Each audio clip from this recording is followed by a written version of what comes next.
नमस्कार, आप सभी दर्शकों का CNU चैनल में स्वागत है। चलिए आपको महाड़ा की एक ऐसे खबर से रूबरू कराते हैं जहां पर समाज सेवक संदीप वैद और राजू जी ने आज महाड़ा के वरिष्ठ अधिकारी जो वहां के हैं उनके सामने मोर्चा खोल दिया। अब मोर्चा क्यों खोल दिया? क्योंकि मुंबई के अंतर्गत ऐसे कई महाड़े के प्लॉट है जहां पर भू माफियाओं का कब्जा है, जिस संदर्भ में संदीप वैद और राजू जी ने इस मसले पर कम से कम 4-5 साल से महाड़ा को पत्र लिख रहे हैं, इसके बारे में कंप्लेन कर रहे हैं। बार बार महाड़ा कार्रवाई का आदेश देती है लेकिन कार्रवाई नामात्र होता है, कार्रवाई होता ही नहीं है। जिस संदर्भ में आज महाड़ा के CEO से मिलने गए थे और उन्होंने इनसे मिलने से इनकार कर दिया और वीडियो बनाने से इनकार कर दिया, जिस संदर्भ में संदीप वैद और राजू जी ने वहाँ पर आंदोलन कर दिया। क्या पूरा मसला है, क्या पूरा मामला है, संदीप वैद जी और राजू जी से जानेंगे। लेकिन इसके पहले भी CNU चैनल के माध्यम से ये मुद्दा हमने एक बार दिखाया है। संदीप जी क्या कहेंगे, क्यों आंदोलन करना पड़ा आपको, क्या कहना चाहेंगे? सबसे पहले मैं फिर से CN न्यूज़ का दिल से धन्यवाद करना चाहता हूँ। विशेष ऐसा था, हम 1.5-2 साल से जोगेश्वरी पंथ फाउंडेशन करके एक पंथ फाउंडेशन है, एक शिव शिक्षण संस्था है करके, वो दोनों ने गार्डन रिजर्व जगह के ऊपर अलाउड करके लिया छोटा छोटा 600-700 का स्क्वायर फीट का ज़मीन उन्होंने। आज अगर उस जगह पे हम जाते हैं तो वो पूरा का पूरा कम से कम 100 करोड़ के ऊपर की लागत, 2 करोड़ लागत लगा के मिलने वाला प्लॉट है। वो पूरा का पूरा एक्रोचमेंट करके रखा है। शादी के बड़े पैमाने पे हॉल बांधे गए हैं और पर डे का 2.5 लाख रुपया उनका चार्जेस होता है। तो ये विषय मैं 1.5 साल से लगा हूँ महाड़ा के अंदर का। एक्रोचमेंट के सेल के जो अध्यक्ष है, अधिकारी है, कार्यकारी अधिकारी है कलम्बे साहब, संदीप कलम्बे, हमको बारंबार कभी ये कभी वो, मतलब हमारी जो पत्र व्यवहार के ऊपर कार्रवाई होनी चाहिए वो ना के बराबर थी। तो आज फिर लास्ट फ़ोन हमने किया संदीप कलम्बे साहब को, तो उनका सीधा सीधा यही कहना था CO साहब का आदेश है कि वहाँ कार्रवाई नहीं करने का।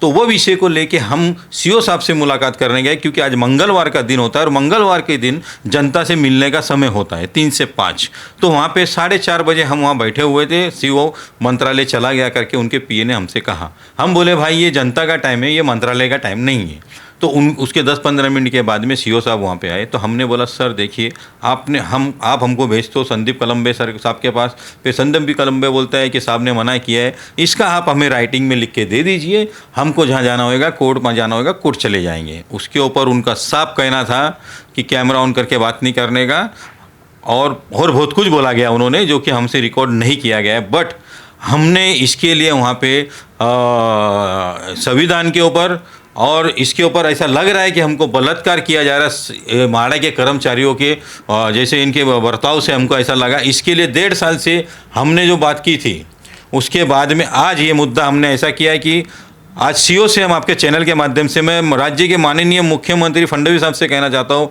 आपकी सरकार में अगर हम कोई चीज़ आपके निर्देश में लाते हैं, महाड़ा के 56 लेआउट के ऊपर 50 से 55 लेआउट के ऊपर पूरा का पूरा कब्जा है, वो भी कब्जा इस ऐसे लोगों का है जो राज्य मंत्री है, जो कि मैं ये बोल रहा हूँ आपको, ये लेटर दिया हुआ है मुझे महाड़ा ने, और उनके खुद के एक आदेश है कि भाई वो ज़मीन खाली करा के ली जाए, बाउंड्री मार के ली जाए और महाड़ा ने अपने कब्जे में ली जाए।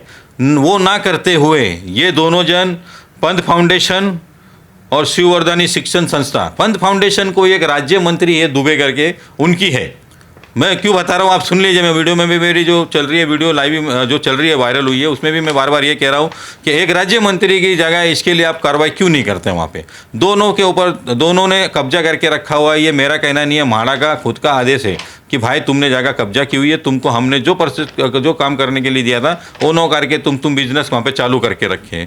तो आज इसके लिए हमने वहाँ पे ये आंदोलन किया है और ऐसा आंदोलन हम बार बार करते रहेंगे। अगर महाड़ा ने इस जगह के ऊपर कोई कार्रवाई नहीं की, पंथ फाउंडेशन के ऊपर और शिववर्धन शिक्षण संस्था जो तावड़े की है, और ये पंथ फाउंडेशन एक राज्य मंत्री का है, अगर एक राज्य मंत्री के ऊपर आप कार्रवाई नहीं कर सकते फिर गौर गरीब के ऊपर कार्रवाई क्यों करते हो आप लोग? हमारा ये कहना था। अच्छा, आज आप लोगों ने जो आंदोलन किया है उससे फ़र्क क्या पड़ा है या वहाँ से आपको सुझाव क्या मिला है? देखिए मैं आपसे ये कहना चाहता हूँ आपके चैनल के माध्यम से, फ़र्क पड़े या ना पड़े, हम जो रास्ते पे हम लोग हैं, हम भ्रष्टाचार के खिलाफ है और ऐसे भ्रष्ट अधिकारियों के खिलाफ है और हम हमेशा रहेंगे, क्योंकि हमने 1.5 साल उसके ऊपर पाठ पुरावा किया, उनको फॉलोअप किया। पत्र व्यवहार करने के बावजूद आज वो संदीप कलम्बे साहब हमको बोलता है कि हम उनको एक पत्र लिख के देवे। अरे भाई, हम तुमको क्या पत्र लिख के देंगे जब हमने तुमको इतना पत्र लिख के दे दिया, आपने आरटीआई में हमको जवाब दे दिया, आपके खुद के आदेश है कि वो जगह खाली करा के ली जाए, तो आप खाली क्यों नहीं करा रहे हो? ऊपर से कलम्बे साहब का सीधा सीधा आज हमको बोलना ये था कि तुम सीओ साहब के पास जाओ, सीओ साहब ने मना किया है कि वहाँ जाना नहीं चाहिए। तो हमारा ये कहना है कि सीओ साहब पार्टनर है क्या ऐसे सब लैंडों के अंदर? गार्डन रिजर्व जगह के ऊपर वो दोनों जन कब्जा करके बैठे हुए, वो 2.5 लाख रुपया मांगता है पर डे का, ये 2.5 लाख 5 लाख रुपया ये लोग दिन का खाते हैं। तो वो जगह सरकार को अगर सरकार के ताबे में आती है तो सरकार वहाँ पे कुछ योजना बनवा सकता है, घोर गरीबों के लिए घर बनवा सकता है या गार्डन बना सकता है जो उस पर रिजर्व जगह है। वो ना करते। सीओ साहब कौन होते हैं जो ऐसे कलम्बे जैसा अधिकारी जो बार बार हमको मिलने के लिए बोलता है मैं डिमोलेशन पे हूँ। हमें तो ऐसा लगता नहीं है कि कोई बहुत ज़्यादा डिमोलेशन करते होंगे, क्योंकि मेरे खुद के एक पत्र व्यवहार को 1.5 से 2 साल लग गए, तो इनका डिमोलेशन का तो सवाल ही नहीं उठता है। और आपके चैनल के माध्यम से मैं फिर कहना चाहता हूँ, माड़ा के वरिष्ठ अधिकारियों को जितने ये भ्रष्ट अधिकारी होंगे मैं उनके खिलाफ काम करता रहूँगा, चाहे मेरी जान क्यों ना चली जाए। मैं आपके चैनल के माध्यम से कहना चाहता हूं, पांडे जी, आज हमने जो काम किया है, हमने सीधा सीधा सरकार को चैलेंज किया हुआ है, सरकार को बोला हुआ है कि तुम लोकशाही का बलात्कार करते हो, तुम संविधान का बलात्कार करते हो, क्योंकि हमें ऐसा दिखाई दे रहा है जब एक कंप्लेंट पे, एक चीज़ के ऊपर, एक विषय पे आप 4 साल 5 साल लगाते हो, आपके खुद के एक आदेश होते हो और उसके ऊपर कार्रवाई ना करते हो, तो साफ सुथरी भाषा इसमें समझ में आती है कि आप लोग उसके अंदर पार्टनर हो। चलिए, मैं आपको बता दूं कि जो इंक्रोचमेंट वाली जो जगह है उसकी कुछ वीडियो संदीप वैद्य जी ने स्टिंग किया है। वहाँ पे बाकायदे जो केयर टेकर वहाँ बैठे हैं, बाकायदे 2.5 लाख 3 लाख रुपए की बात कर रहे हैं कि भैया आप इतना दो और आप हॉल बुक करो। और वहाँ पर किस तरह का इंक्रोचमेंट है, हमारे पीछे का जो बैकग्राउंड है उस पर आप दे सकते हैं, या हमारा डबल फ्रेम में जो चल रहा है उसे आप दे सकते हैं। हमारे साथ राजू जी है। राजू जी, क्या कहेंगे, आज आप लोगों ने महाड़ा में जो आंदोलन किया है इसको लेकर कई सवाल उठ रहे हैं, क्योंकि बार बार कंप्लेन करने के बाद माड़ा से कोई भी एक्शन किया नहीं जाता है या कोई उसके ऊपर सुझाव नहीं आता है। तो क्यों मजबूरी आप लोग के सामने आई कि आप लोग को आंदोलन करना पड़ा, वो भी सीईओ के कार्यालय के अंदर? मैं आपको सिर्फ एक आपके चैनल के माध्यम से एक खाली लोगों के सामने लाना चाहता हूँ। खाली एक ही विभाग का मैं पकड़ता हूँ। माड़ा के 56 लेआउट है, मैं 56 लेआउट पे नहीं जाऊँगा फिलहाल। मैं आपको खाली एक ही बताता हूँ, जैसे कन्नावर नगर के अंदर कन्नावर नगर विक्रोली, ठीक है, यहाँ पे माड़ा का बड़ा लेआउट है, एशिया का सबसे बड़ा लेआउट बोल सकते हैं हम लोग, ठीक है। तो इसके ये जो यहाँ पे जितने भी आरजी प्लॉट्स है, जो गार्डन रिजर्वेशन प्लॉट्स है या अदर जो भी प्लॉट्स है, तो इसके ऊपर कुछ पॉलिटिशियन जो भूमाफियाज़ है, ठीक है, वो पॉलिटिशियन भूमाफियाज़ ने भी बड़े पैमाने पे वहाँ पे एंकरेजमेंट करके महीने का लाखों रुपया कमा रहे हैं, जिससे अपने महाराष्ट्र राज्य शासन या देश को कुछ भी नहीं मिल रहा है, उससे कोई रेवेन्यू नहीं मिल रहा है। तो हम लोग ने ये बात को उजागर किया और आप यहाँ पे देख सकते हो कि 2020 में ये इतनी बड़ी लिस्ट है कि जो भी एंक्रोचमेंट है वो ये होने चाहिए, डिमोलिशन होने चाहिए। पुलिस कमिश्नर को, मुंबई पुलिस कमिश्नर को 2020 में लिखा गया माड़ा का लेटर है, ठीक है। इसके बावजूद हुआ यूँ कि मतलब माड़ा ही पत्र लिखती है, माड़ा ही कार्रवाई करने के लिए निर्देश देती है और फिर माड़ा ही चुप बैठ जाती है। हाँ, ये सिर्फ खाली बोलते हैं ना, खाली कागदी घोड़े दौड़ा रहे हैं लोग। ऐसा है क्या? हाँ। माड़ा के अधिकारी पत्र लिखते हैं और वसूली करके निकल लेते हैं। हाँ, यही बोला जा सकता है, क्योंकि इससे यही साबित होता है। अभी इसमें कैसा है कि यहाँ पे एक प्लॉट था जिसको 2020 में ये लोग खाली करने वाले थे और मतलब इंक्रोचमेंट पे कार्रवाई करने वाले थे, लेकिन यहाँ पे कार्रवाई तो नहीं हुआ, उल्टा उन भूमाफिया को आज करोड़ों रुपए के फ्लैट और करोड़ों रुपए के शॉप्स दिए गए। तो आप मतलब माड़ा का मेन उद्देश्य क्या है कि गौर गरीबों को घर देना है, कि आपको कोई पॉलिटिकल भूमाफियाज है या अदर भूमाफियाज है उनको प्रोत्साहन देना है, या उनको बोलते ना उनको कुछ बख्शिश देना है, ऐसा ही यहाँ से दिख रहा है। क्योंकि आज 22 माले का टावर एक खड़ा है, जो झोपड़े थे 2020 में, ठीक है, उनको आज घर और फ्लैट्स मिल गए करोड़ों रुपए के।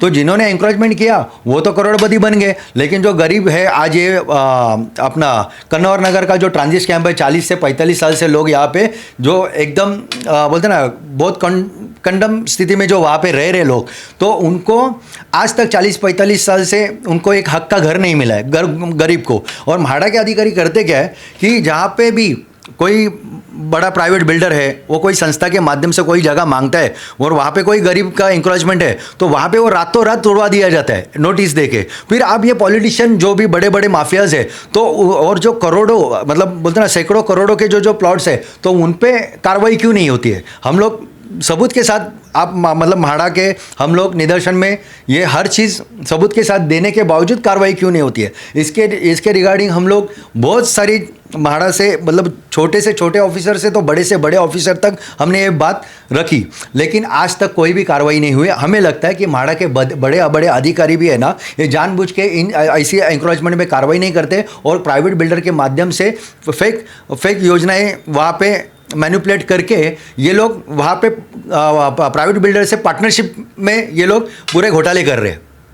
तो इस तरह का एक पूरा खुलासा है, लेकिन आज म्हाडा के वरिष्ठ अधिकारियों के सामने आंदोलन करना और उसके बाद मुंबई पुलिस के अधिकारियों का हस्तक्षेप करना, उसके बाद आंदोलन ख़त्म हुआ है, लेकिन अभी तक इनकी मांग पूरी नहीं हुई है। ये जो चाह रहे थे कि म्हाडा की जगह पे जो इलीगल कब्जा है उसे हटाया जाए, अब देखना ये है कि म्हाडा के अधिकारी कब तक हटाते हैं। क्या म्हाडा के अधिकारियों का साठगांठ है? क्या म्हाडा का अधिकारी खुद मिली जुली है? क्या उनके माध्यम से सब चलाया जा रहा है? संदीप जी, आखिरी सवाल आपसे है कि अगर ये आप लोग की मांग पूरी नहीं होती तो आगे किस तरह का रवैया होगा? देखिए, मैं सुनहरा जन जागृति फाउंडेशन के माध्यम से ऐसे काफ़ी 56 के 56 लेआउट पे हम लोग काम कर रहे हैं, जैसे कि हमारे राजू भिंगाड़े साहब भी करते हैं। और हमारी जो पहचान हुई है वो ये विषय में ही हुई है क्योंकि वो भी जागरूक इंसान है, मैं भी जागरूक इंसान हूँ। हम भ्रष्टाचार के खिलाफ काम करने वाले लोग हैं। अगर आप मुझे ये बताइए, एक रिटायरमेंट संदीप कलम्बे साहब को एक अलग से सेल बना के उसका अध्यक्ष क्यों बनाया गया? एक पहली बात, मेरा पहला आपके चैनल के माध्यम से सरकार से प्रश्न है, अलग सेल बना के रिटायरमेंट आदमी को आपने अलग सेल बना के उसको इंक्रोचमेंट का मेन क्यों अधिकारी बनाया? मैं आपके चैनल के माध्यम से कहना चाहता हूँ, ऐसे कागज पत्र के माध्यम से हमको निर्देश में आ रहा है कि ये कहीं ना कहीं सरकार की भी इसमें कहीं ना कहीं भूमिका नज़र आती है, इससे कोई शंका नहीं कर सकते हम। और दूसरी बात, आप खुद भी आरटीआई लगा लेना उनके खिलाफ कि जब से वो उन्होंने ये कारोबार संभाला है, ये कारोबार के अंदर उन्होंने कितने डिमोलिशन किए हैं और कितनी कार्रवाई की है। तो पांडे जी, मैं आपके सीएन न्यूज़ के माध्यम से कहना चाहता हूँ, जनता तक मेरी एक बात पहुँचाना चाहता हूँ कि दोस्तों, माननीय नरेंद्र मोदी जी साहब का कहना है, हमारे प्रधानमंत्री जी का, कि एक डोर और एक सॉल्यूशन। आप मुझे ये बताइए, इन्होंने ऐसा रचना रचा के रखी हुई है म्हाडा के अंदर, एक साधारण आदमी न्याय के लिए गोल गोल घूमता होगा। हाँ, मिल्कियत डिपार्टमेंट अलग होता है, स्टेट मैनेजर अलग होता है, और इनका बाप, इनका बॉस जो रिटायरमेंट है, जिसको पता नहीं कौन से राष्ट्रीय आका ने लाके बिठाया है या पता नहीं किसने लाके उनको ऐसा एक मलाईदार इसलिए बोलता हूँ, 56 के 56 लेआउट के ऊपर 50 लेआउट के ऊपर कब्जा है। वो हमारे जैसे जागरूक इंसान, आरटीआई एक्टिविस्ट लोग जैसे कि राजू भिंगाड़े साहब हुए, हम इनके निर्देश में लाते हैं दोस्तों। तो इनका जो आका बैठा हुआ है, उनका ये कहना होता है कि हमें ऊपर से आदेश नहीं है वहाँ कार्रवाई करने की। तो दोस्तों, मैं फिर से सीएन न्यूज़ के चैनल के माध्यम से कहना चाहता हूँ, आप जितने भी लोग अगर ये न्यूज़ देख रहे हो, आप प्लीज़ एक हाथ जोड़ के विनंती है, आप इसके ऊपर जाइए। और जो इंक्रोचमेंट का जो बॉस है, आका जिसको मैं बोलता हूँ, जिनको बात करने की एकदम तमीज़ नहीं है, वो सीधा सीधा हमारे जैसे लोगों को बोलता है कि हमारे ऊपर के आका ने, सीओ साहब ने बोला हुआ है, आदेश दिया हुआ है कि वहाँ जाना नहीं चाहिए वहाँ, क्योंकि दोस्तों वो दुबे जी पंत फाउंडेशन जिसका है वो राज्य मंत्री था, एक्स राज्य मंत्री। तो हमारा ये कहना था, लेटर आपने दिया हुआ है जन जागृति फाउंडेशन को, तकरार दी हुई थी मैंने, उसके ऊपर से उन्होंने रिप्लाई मुझे दिया हुआ है। तो मेरा ये कहने का मतलब आपके चैनल के माध्यम से इतना ही है कि सरकार को एक बात बोलना चाहता हूँ कि अगर आप सही में कहीं पारदर्शी, ट्रांसपरी सरकारी काम करना चाहते हैं तो ऐसे भ्रष्ट अधिकारियों को यहाँ से निकाला जाए और पारदर्शी काम किया जाए, एक खिड़की एक निवारण रखा जाए। अगर ये बात मेरे पब्लिक को अगर समझ में आती है, अगर मैं हमारा इसमें कोई दूसरा कुछ आपको लगता है तो आप हमें चैनल के माध्यम से, इनके चैनल पे हमको कमेंट जरूर कर देना। दोस्तों, फिर से मैं आपको बोल रहा हूँ, म्हाडा में घोर गरीब को न्याय नहीं मिल सकता है। हजारों कोटी रुपीस के लैंड पूरे के पूरे बिल्डर के गले में फेवर में काम किया हुआ है। अगर आपको हमारी बातों पे भरोसा ना हो तो आपको मैं चैनल के साथ, आप जाइए, आप जाके खुद आरटीआई डालिए और आरटीआई डालने के बाद आपके निर्देश में क्या आता है फिर हमको बोलिए। तो संदीप जी ने जो बताया, साथ साथ में राजू जी ने जो बताया, इससे ये पता चलता है कि महाड़ा के अधिकारी कार्रवाई करना चाहते ही नहीं है। क्या इसमें कई बड़े मंत्रियों का हाथ है? क्या उन मंत्रियों का पैसा लगा हुआ है? क्या इन सभी फ्लॉट से उन मंत्रियों को पैसा जा रहा है या कमाई मिल रही है? ये सब देखने वाला मामला होगा। लेकिन देखना ये है कि कब तक महाड़ा इन सभी फ्लॉट पर कब्जा करती है और महाड़ा अपनी खुद की फ्लॉट अपने कब्जे में लेती है। कैमरामैन प्रवीण के साथ Raj Pandey, CN news, Mumbai. CEN news देश प्रदेश की ताजा तरीन खबरों के लिए सीईएन न्यूज को सब्सक्राइब करें और रहें पल पल की खबर से हर पल बाखबर।